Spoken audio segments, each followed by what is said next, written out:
I've always been a sucker for a bargain. It's a survival mechanism when you're 24, living in Chicago, and paying 40% of your income for a vintage 2-bedroom apartment in Logan Square that hasn't been renovated since the 90s.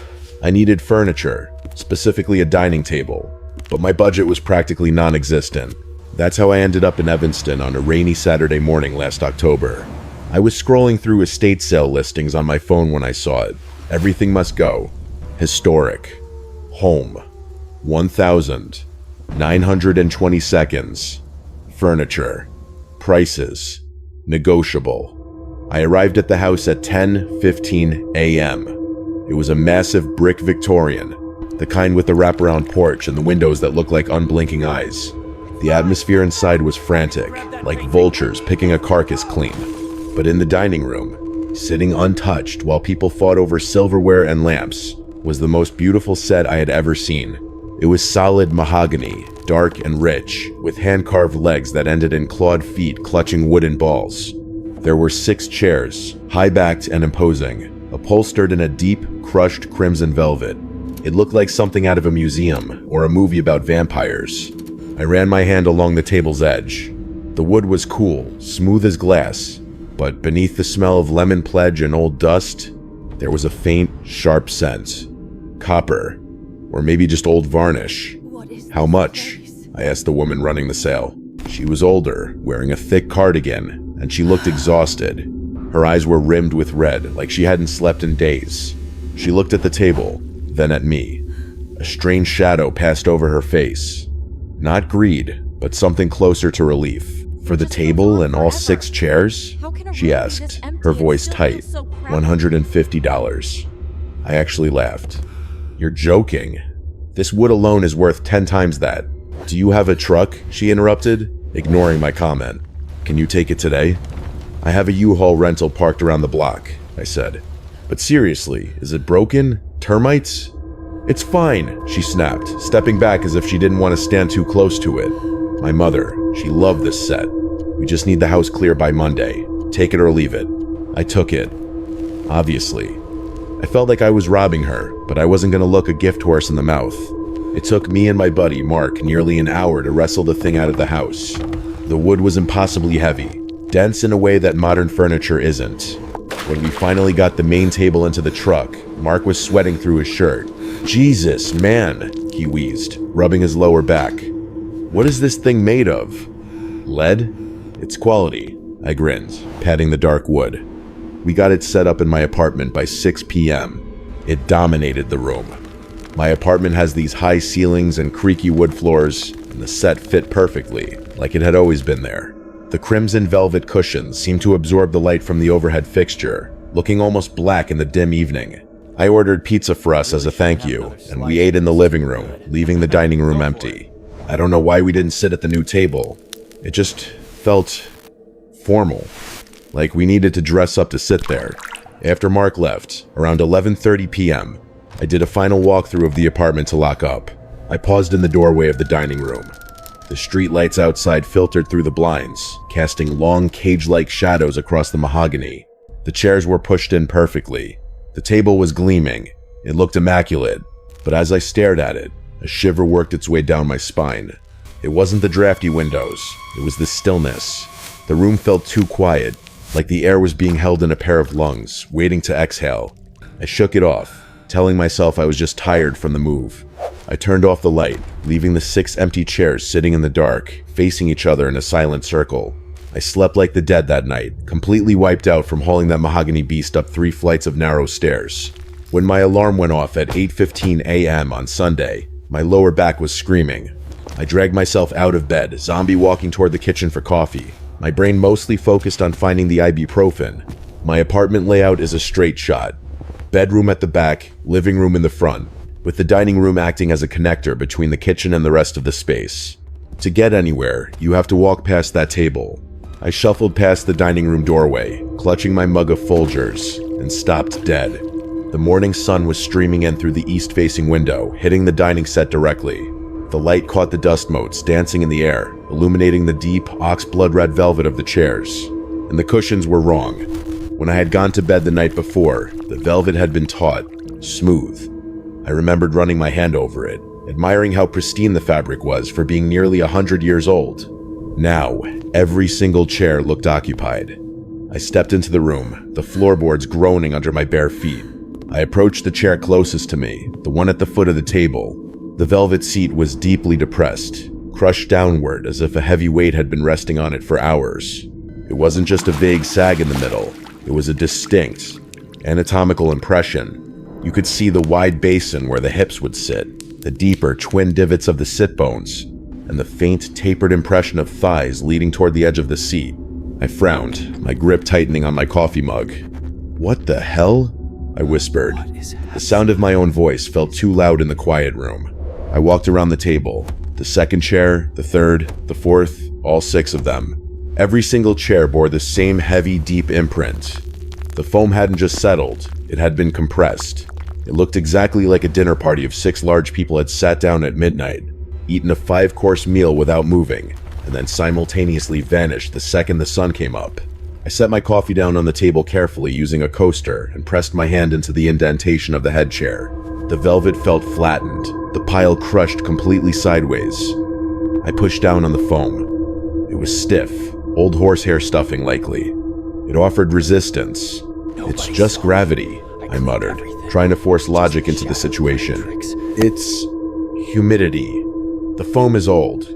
We moved them yesterday, probably loosened up the stuffing, and they settled overnight." It was a weak explanation, and I knew it. Mark and I hadn't sat in them. We hadn't even piled boxes on them. But the alternative that 6 invisible things had spent the night in my apartment was too ridiculous to entertain. I spent the next 10 minutes nervously fluffing the cushions. I had to pound the sides of the seats with my fist to get the stuffing to expand back into place.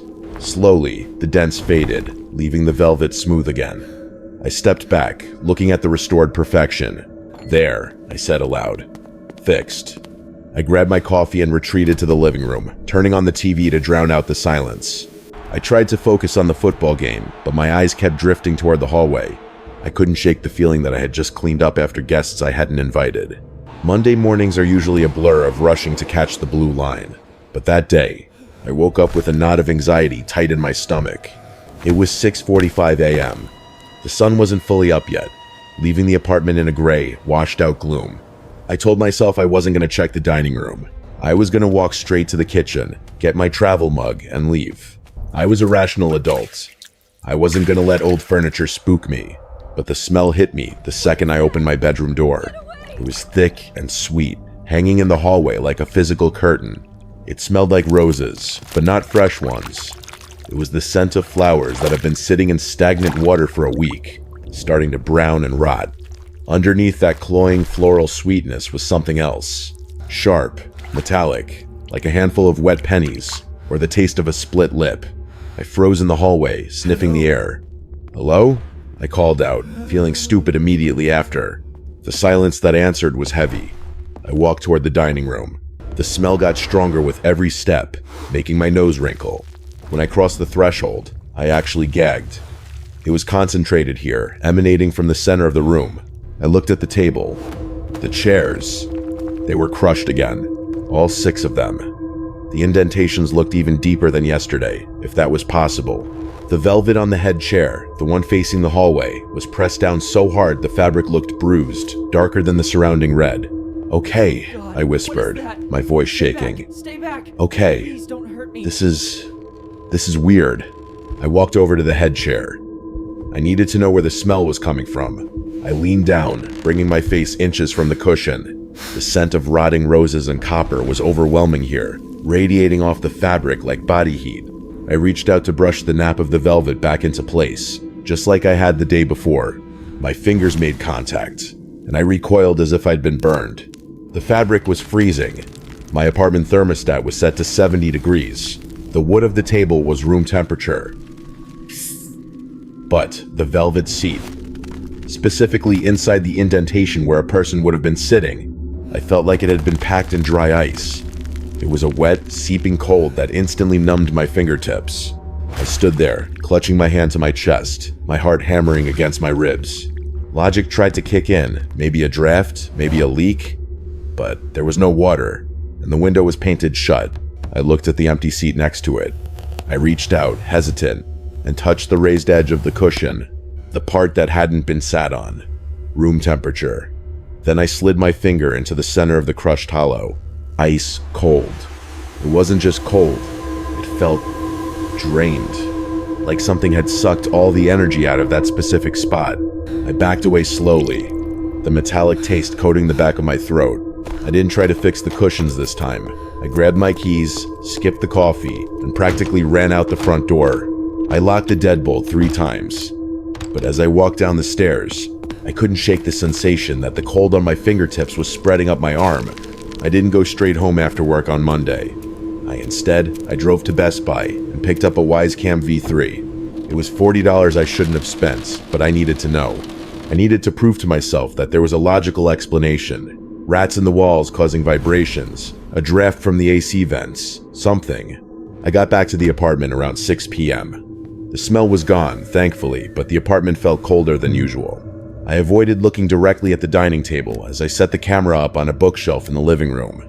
I angled it perfectly so it had a clear, wide shot of the dining room and all 6 chairs. I synced it to my phone, tested the night vision, and watched the little red light blink on. "Caught you," I muttered. I felt a little better. Technology doesn't hallucinate. Technology doesn't get spooked. I went to bed early, locking my bedroom door. I left my phone on the nightstand, face down. I didn't want to see the notifications if they came in. Ignorance was bliss, at least until morning. I woke up Tuesday at 7 a.m. I reached for my phone before I even sat up. 12 events detected. My stomach dropped. I tapped the app. The first few were just me walking around, testing the angle. Then silence until 1:13 a.m. I clicked the video file labeled 1:13 a.m. Motion detected. The video loaded.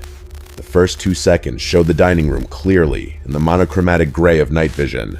The table was empty. The chairs were pushed in. Then, at the 03 mark, the video feed shattered. It wasn't like old school static. It was digital corruption blocks of bright green and purple pixels tore across the screen, freezing and glitching. The image smeared, turning the room into a kaleidoscope of digital garbage. You couldn't see anything. "Piece of junk," I hissed, frustrated. I thought the camera was defective. Then I noticed the audio waveform at the bottom of the screen. It was spiking. I turned the volume up on my phone and held it to my ear. The video was a mess of glitches, but the audio was crystal clear. And it wasn't the sound of interference. Clink. It was the sharp, distinct sound of a fork hitting a china plate. Scrape. The sound of a knife dragging across ceramic, cutting through something tough. My blood ran cold. I sat up in bed, pressing the phone harder against my ear. The sounds continued. It wasn't just one person. It was a cacophony of dining. Clink. Scrape. The soft thud of a glass being set down on wood. I could hear the wet, masticating sounds of chewing. Thick, sloppy chewing. It sounded like someone eating a steak with their mouth open, multiplied by 6. I checked the timestamp. The corruption lasted from 1:13 a.m. until exactly 4 a.m. Nearly 3 hours of static and the sounds of a meal being devoured. But the table had been empty. I knew it was empty. I had set the camera up myself. I scrolled to the very end of the clip, right before the recording stopped at 4:01 a.m. The chewing sounds had ceased. The scraping stopped. For 5 seconds, there was just the hiss of the room tone. Then, a sound cut through the speaker that made me throw the phone onto the mattress as if it were a spider. It was a sigh. A deep, satisfied, masculine sigh right next to the microphone. And then a voice, faint, distorted, but audible, whispered 2 words. More wine. I stayed in my bedroom for another 40 minutes. I was fully dressed, sitting on the edge of my bed with my work bag clutched in my lap, trying to work up the courage to open the door. The sound of that voice. More wine was looping in my head, dry and raspy, like dead leaves skittering on pavement. When I finally unlocked my door at 7:52 a.m., the silence in the apartment felt hostile. It wasn't empty silence. It was the kind of silence you hear when you walk into a room, where people have just stopped arguing because they saw you coming. I stepped into the hallway. I kept my eyes fixed on the front door, planning to sprint past the dining room, but my peripheral vision betrayed me. I stopped. My breath hitched in my throat, turning into a pathetic little squeak. The chairs weren't just indented this time, they had moved. Every single chair had been pushed back from the table, roughly 18 inches, creating a wide, disorderly perimeter. It looked exactly like a group of people had just stood up after a long meal, scraping their chairs back to leave the table. I walked slowly into the room, my legs feeling like they were made of water. I looked at the floor. There were faint, gray drag marks on the hardwood varnish where the clawed feet had slid across the floorboards. "No," I whispered, shaking my head. "No, no, no." I checked the windows. Still painted shut. The front door was double locked. There was no way anyone had been in here. Then I noticed the configuration. The two chairs on the left side were angled slightly outward, as if the guests had turned to talk to each other. The chair at the far end was pushed back the furthest, almost touching the wall. But it was the head chair, the one closest to me, that made my blood turn to ice. It hadn't just been pushed back. It had been rotated. It was turned a full 45 degrees to the right. It wasn't facing the table anymore. It was facing the hallway. It was facing my bedroom door. I stood in the doorway of my room, staring at that empty chair. The crushed velvet seat was still depressed, holding the ghost of a heavy sitter. The angle was precise. If someone had been sitting there, they would have had a direct line of sight to my bed while I slept. They had been watching me. The wise cam I had set up on the bookshelf was face down. It hadn't fallen. It was placed deliberately on its lens, blinding it. I backed away, my hand trembling as I reached for the doorknob of the front door. I didn't care about the money anymore. I didn't care about the deal. I had to get out of there. But as I turned the lock, I swear I heard a sound from the dining room behind me. It was the soft, polite sound of a throat clearing. I didn't go to work. I drove to a coffee shop 3 neighborhoods over, somewhere bright, loud, and full of living people. I needed to get away from that silence. With trembling hands, I opened my laptop and typed 4208 Sheridan Road, Evanston, IL death into Google. I didn't expect to find anything. I thought maybe I'd find an obituary for the old woman's mother. Instead, the first result was a digitized newspaper archive from the Chicago Tribune, dated November 14th, 1934. The headline made me nauseous. Tragedy on the North Shore. Entire Blackwood family found dead after banquet. I clicked the link, my heart hammering against my ribs. The article was grainy, but the details were clear enough. Evanston police made a gruesome discovery late last night at the residence of industrialist Arthur Blackwood. Mr. Blackwood, his wife, and 4 dinner guests were found seated around the dining table, deceased. The cause of death appears to be accidental poisoning, likely from a tainted batch of bootleg wine served during the Prohibition-era celebration. However, authorities noted peculiar circumstances. The bodies were not slumped over or on the floor, as is typical with convulsions. They were found seated upright, stiffened in rigor mortis, hands resting on the table or clutching utensils. It was as if they had simply died between courses. I scrolled down. There was a photo. It was a black and white crime scene photo, taken with a flash that made the shadows look stark and deep. It showed a dining room, my dining room. And there, in the center, was the table. The same hand-carved mahogany legs, the same high-backed chairs with the velvet upholstery. Sitting in them were 6 figures. They were slumped slightly, their heads lolled back or forward, but they were definitely still in the chairs. The man at the head of the table, Arthur Blackwood, was staring straight at the camera, his eyes wide and glassy, his mouth open in a silent rictus. I zoomed in on the date of the article, November 14th. I checked the date on my laptop. Today was November 12th. The anniversary was in 2 days. A chill that had nothing to do with the coffee shop AC swept through me. The woman at the estate sale. The way she looked so relieved when I took the set. We just need the house clear by Monday. She knew. She knew the anniversary was coming, and she didn't want those things in her house when the date hit. She hadn't sold me furniture. She had transferred a haunting. I looked back at the photo of Arthur Blackwood. His hand was resting on the table, near a wine glass. He looked expectant, like he was waiting for the next course. And then I remembered the voice on the recording. More wine. They weren't just replaying their death. They were still eating. They were still celebrating. And I was the new servant in their dining hall. I didn't want to go back. God, I really didn't. But my wallet, my laptop charger, and ironically the keys to the U-Haul. I needed to get that cursed furniture out of there. We're all inside the apartment. I sat in my car outside the building for 2 hours, watching the sun go down. The sky turned a bruised purple, then black. When I finally forced myself to climb the stairs, it was 8:30 p.m.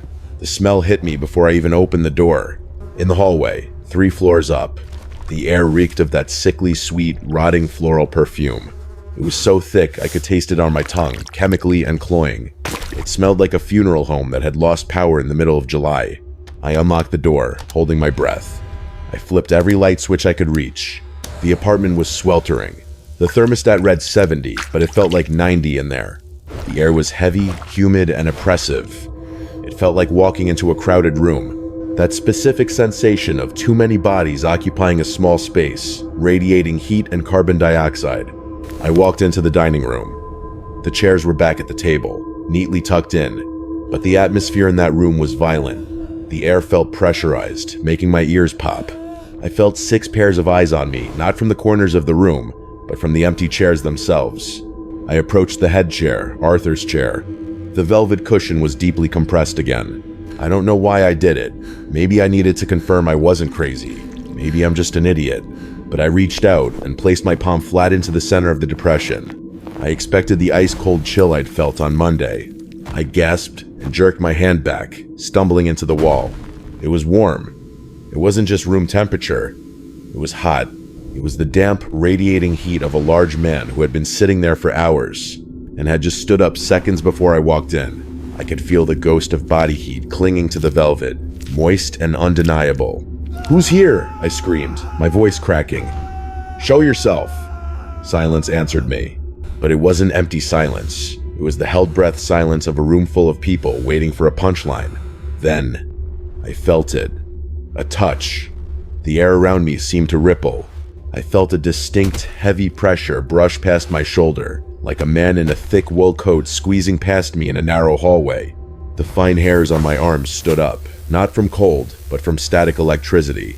The smell of copper flared in my nose, sharp and bloody. I was backing out of the room, hyperventilating, when I heard it. From the center of the empty table, right above the mahogany surface, came the sound of a wet, raspy inhale. It sounded like someone smelling a glass of wine before taking a sip. I must have passed out on the living room couch. I don't remember falling asleep, just the sheer exhaustion of terror finally shutting my brain down around 4 a.m. When I snapped awake, my phone showed it was 10:17 a.m. Wednesday, November 13th, one day before the anniversary. The apartment was quiet. That heavy, pressurized feeling from the night before had dissipated, replaced by a stillness that felt brittle, like thin glass waiting to shatter. I sat up, my neck stiff, and rubbed the sleep from my eyes. I needed to leave. I needed to grab my keys, walk out the door, and never come back. I stood up, my eyes instinctively darting toward the dining room archway. I stopped breathing. The table had changed again. The 6 mahogany chairs were occupied by their invisible guests. I could tell by the familiar crushing of the velvet cushions. They were pulled close to the table, intimate and expectant. But there was a new addition. Squeezed tightly between the head chair where Arthur Blackwood sat and the chair to its right was a 7th seat. It wasn't one of the antique chairs. It was my cheap, gray metal IKEA folding chair. The one I kept buried in the back of the hallway closet behind my winter coats. The one I hadn't touched in 6 months. Something had opened the closet, dragged it out, unfolded it, and set it at the table. I walked forward, my legs moving on autopilot, drawn by a sick, horrified curiosity. As I got closer, I saw that the place setting wasn't empty. Sitting on the polished mahogany surface, directly in front of the metal chair, was a paper plate. It was greasy and crumpled. I recognized it immediately. It was from the pizza Mark and I had eaten on move-in day. I had thrown it in the kitchen trash 3 days ago. Next to it was a fork. Not one of my stainless steel ones. It was a tarnished, heavy silver fork with an elaborate bee engraved on the handle. I had never seen it before in my life. I stared at the scene, my stomach churning. The implication was violent in its clarity. They weren't just tolerating my presence anymore. They weren't just ignoring me. They had set a place for me. The cheap metal chair looked pathetic and small next to the towering grandeur of the Victorian set. It looked like a child's seat at the grown-up's table. I leaned closer to the silver fork, the smell of the room hitting me again. Not just roses and copper this time, but the distinct, sour stench of old garbage from the paper plate. I looked at the head chair. The depression in the velvet was angled toward the metal chair. Arthur was turned toward his new guest, and then I saw it. On the paper plate, scrawled in something dark and viscous that looked uncomfortably like congealed gravy or something worse. It wasn't a word. It was a time. 11 p.m. Tonight. They didn't just want me to join them. They had sent an invitation. And judging by the way the metal chair was wedged so tightly between the others, trapped in place, I didn't think RSVPing no was an option. I wasn't going to wait for 11 p.m. I wasn't going to be the guest of honor at a ghost dinner. Panic, cold and sharp, finally overrode the morbid fascination that had kept me paralyzed all week. No, I said aloud, my voice trembling but loud. No, get out of my house. I grabbed the metal folding chair, the invitation, and hurled it across the room.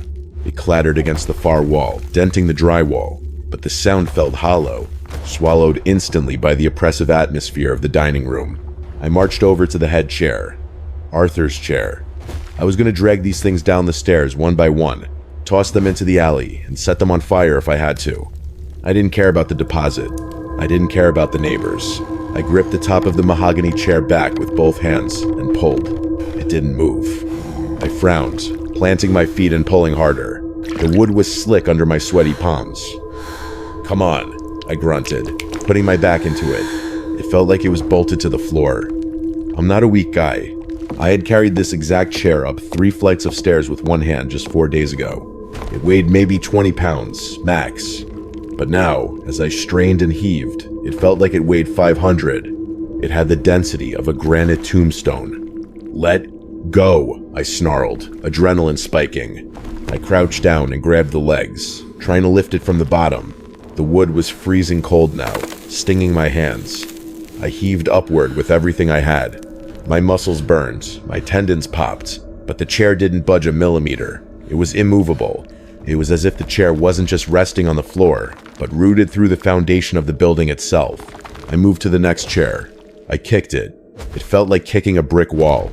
A sharp pain shot up my shin, and I hopped back, cursing. The room was getting darker. It was only mid-afternoon, but the shadows in the corners were stretching, pooling around the table like black oil.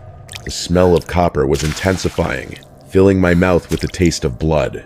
I went back to the head chair. I was frantic now. I grabbed the arms of the chair and screamed, yanking it backwards violently. Screech. It moved an inch, just 1 inch. But the sound it made wasn't wood on varnish. It sounded like bone snapping. And then, the room reacted.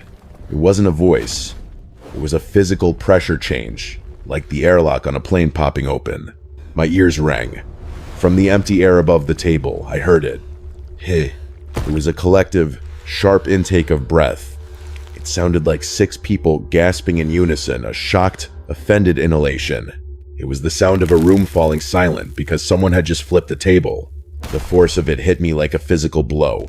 I was thrown backward, losing my grip on the chair. I stumbled and fell hard onto the floorboards, scrambling away on my hands and knees until my back hit the hallway wall. I looked up.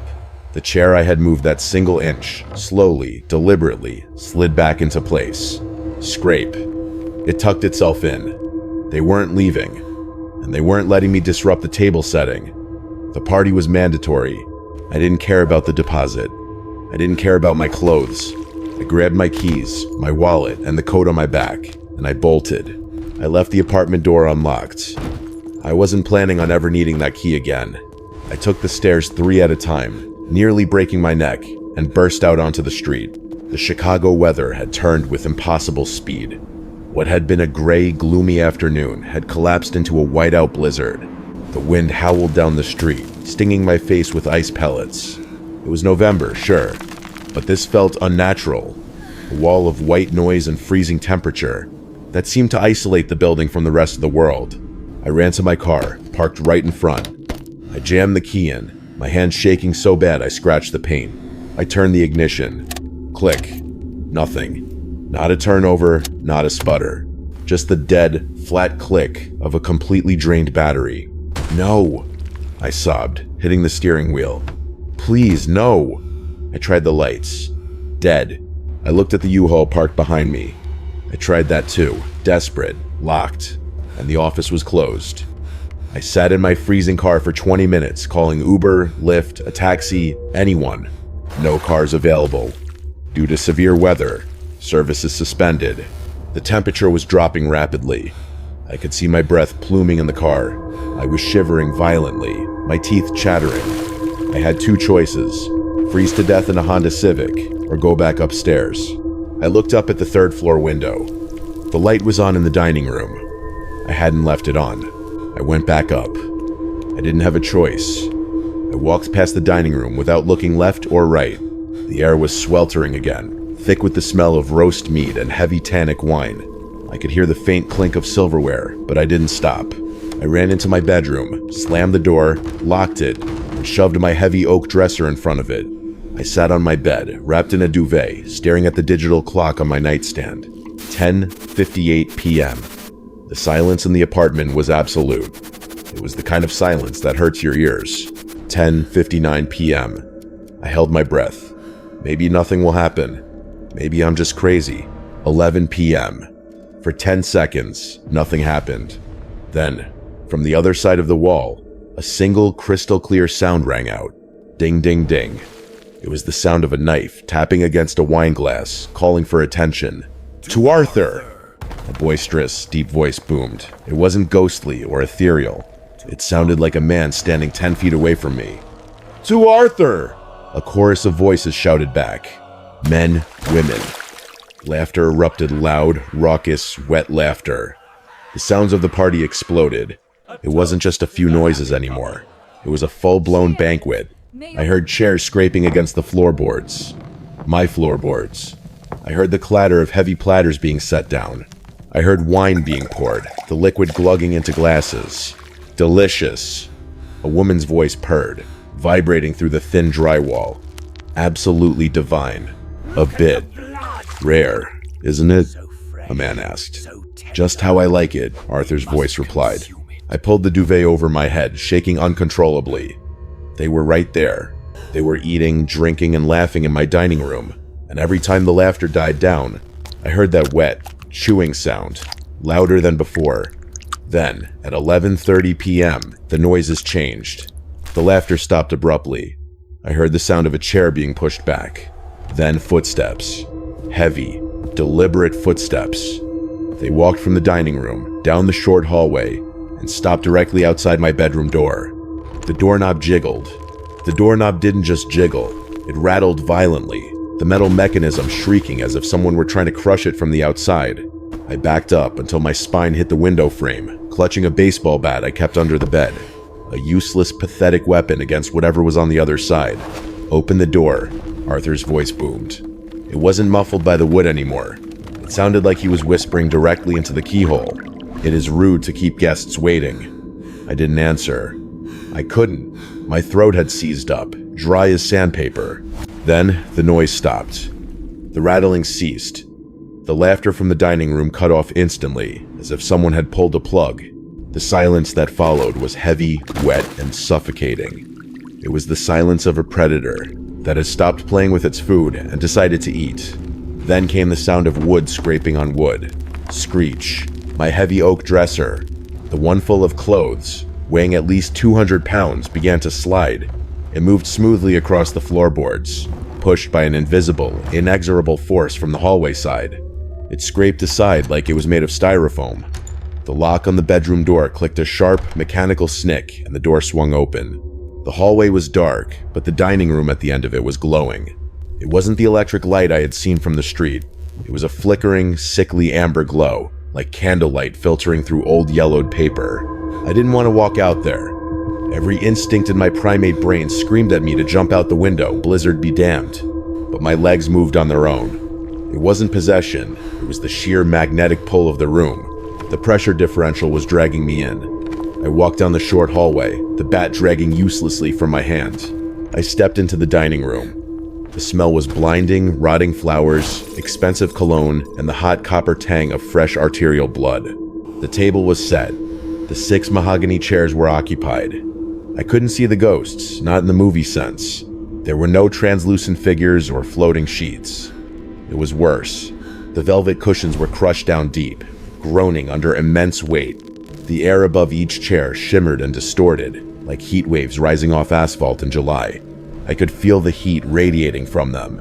A circle of 6 distinct body temperatures baking the room, and they were all turned toward the 7th chair. My metal IKEA chair sat in the gap, looking stark and ugly. The paper plate was still there, but it wasn't empty anymore. Resting on the greasy cardboard wasn't pizza. It was a pile of wet, grayish matter. It looked like raw organ meat heart maybe, or liver steaming slightly in the cold room. The silver fork with the B monogram was stuck upright in the center of it, quivering slightly. I looked at the head chair. The heat haze above it was taller, broader. I felt eyes on me. I felt a judgment so profound it made my knees buckle. "Sit," the voice whispered. It didn't come from the air.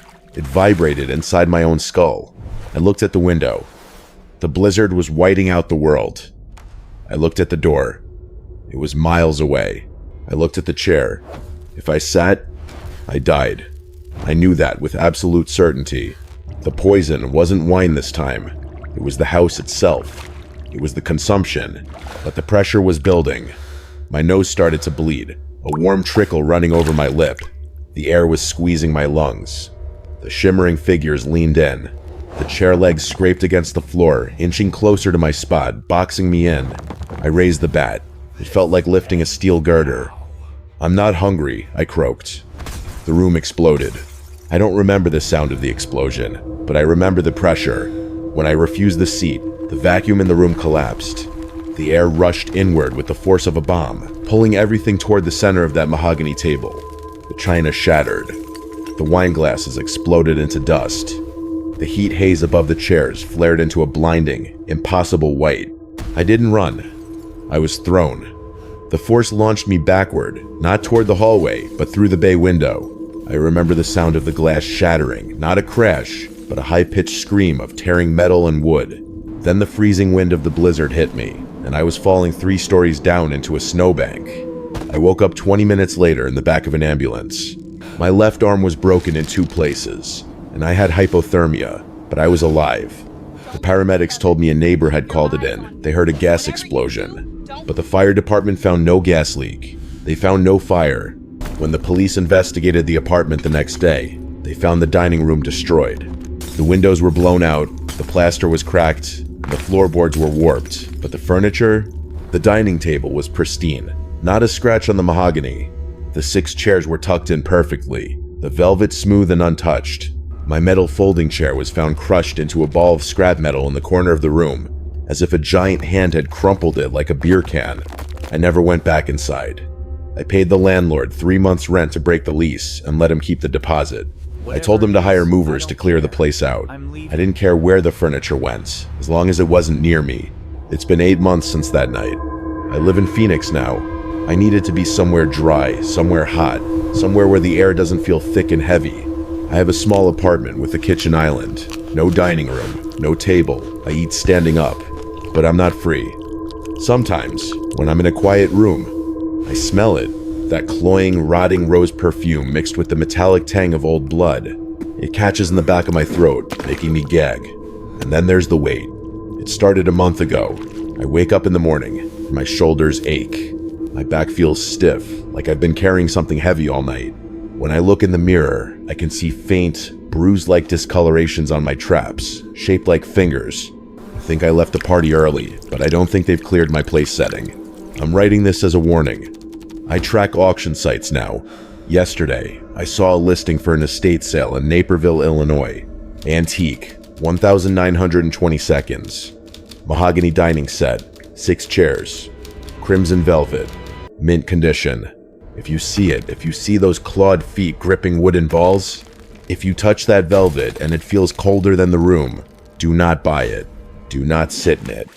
The Blackwoods are still hungry, and I think they're tired of waiting for me to come back for dessert.